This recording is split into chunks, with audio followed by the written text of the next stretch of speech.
Volaille calorifique News Network, bonjour. Alors aujourd'hui on va parler un peu d'actualité. Parce que j'ai entendu hier, mais bon, peut-être n'est-ce là qu'un faux bruit, un de ces sales ragots, comme il s'en colporte, entre évier et latrine, lors de la mise au baquet des repas. Une fois de plus, ingurgité.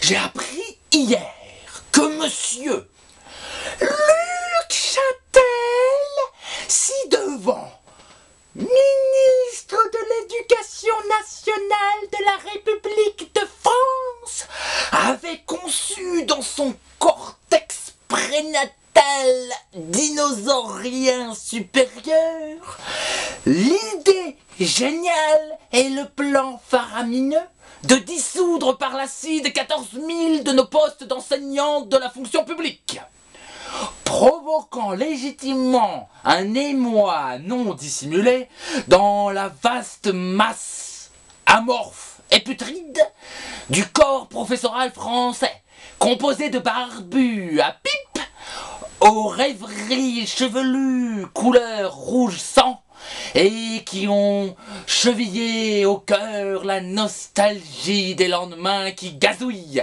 les premières mesures de l'international. J'ai appris donc cette nouvelle fantastique de la part de mon quotidien favori. Donc Luc Chatel projette de supprimer encore plus d'enseignants de la masse professorale. Alors depuis 2007, il y a déjà 66 000 enseignants qui ont été dissous par l'acide ou déportés dans les goulags de l'UMP. Et donc là, ça nous ferait quasiment 80 000.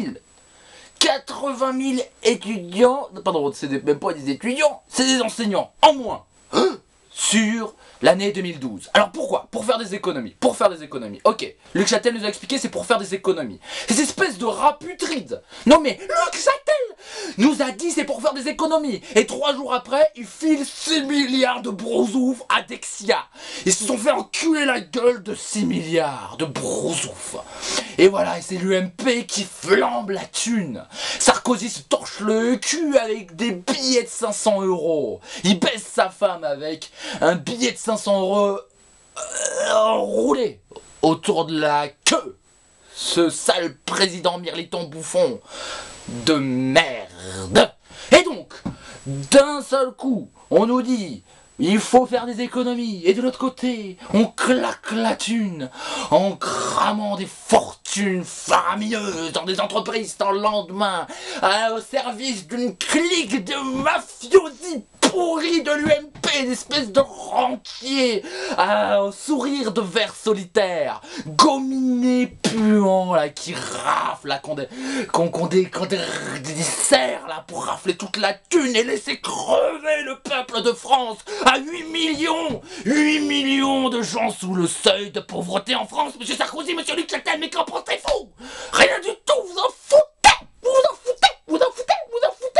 Vous n'avez rien à battre. Et donc, nos pauvres petits-enfants, avec des larmes plein les yeux, ils sont comme ça, pitié madame, je veux avoir de l'instruction. Mais non, il n'y a plus d'instruction, plus de curiosité intellectuelle, plus de culture, mais des produits, des vulgaires produits capitalistes, destinés à rapiner, rançonner un peu plus le monde. Et monsieur Luc Chatel là-dedans, c'est qui ça? C'est une sorte de vert minable directeur des ressources humaines de L'Oréal. L'Oréal, cette boîte maudite là, hein, qui vend des cosmétiques à des rombières patentées là, qui espèrent en se maquillant, se badigeonnant leur groin là, et ces rombières qui espèrent réparer l'irréparable outrage. Mais bon, Luc Chatel, c'est un espèce de vulgaire rognure d'ongles. De la rognure d'ongles. Oui, monsieur. De la rognure d'ongles, c'est une espèce de petite souillure de toilette qui a pour mission de détruire l'école républicaine. Voilà, ce mec-là, la République, il s'en fout. Donc, c'est une espèce d'obscurantiste, hein, parce que dans le temps, c'était la soutane. Maintenant, c'est la petite cravate de verre pétou gris, là, de monsieur Luc Châtel, cette espèce d'ornithorynque sidéen. Voilà, ornithorynque sidéen, Luc Châtel. Voilà. Et donc, moi je dis, mais Luc Châtel, je vais t'attacher sur une chaise, avec un tuyau d'arrosage, je vais te faire bouffer de la paella pourrie, et tu vas vomir, et je te referai bouffer la paella pourrie que t'auras vomi, et tu vas encore la rebouffer, jusqu'à éternellement, jusqu'à ce que tes tripes explosent, espèce de minable, sinistre de merde. Voilà. Et donc, je finirai par cette phrase sarkozyste magnifique, dégage pauvre con. Parce que voilà, tu prépares la connerie de demain. Parce que nos enfants, ils vont être cons. On aura les enfants les plus cons d'Occident au XXIe siècle. Grâce à cette entreprise de décérébration. L'épidémie de stupidité universelle propagée par des bons apôtres comme Luc Châtel, hein, avec son petit poids là qui se cogne contre les parois de son cerveau là, hein, on l'a vu, hein. Ah, la grognasse de Luc Châtel, né. Et donc, et nos pauvres petits enfants qui se font chier à l'école, c'est une mer d'ennui. Mais qu'est-ce que vous pensez? Vous retirez les crédits. Et alors, donc, ils sont à 60 par classe, avec un espèce de petit enseignant qui est parachuté, là, qui a aucune expérience dans une espèce de tiers-monde de la banlieue française, dans des lycées bidonvilles qui sont des véritables odes à l'analphabétisme. Voilà. Donc, monsieur Luc Châtel, je vous pisse sur la gueule. Et ce sera tout pour aujourd'hui.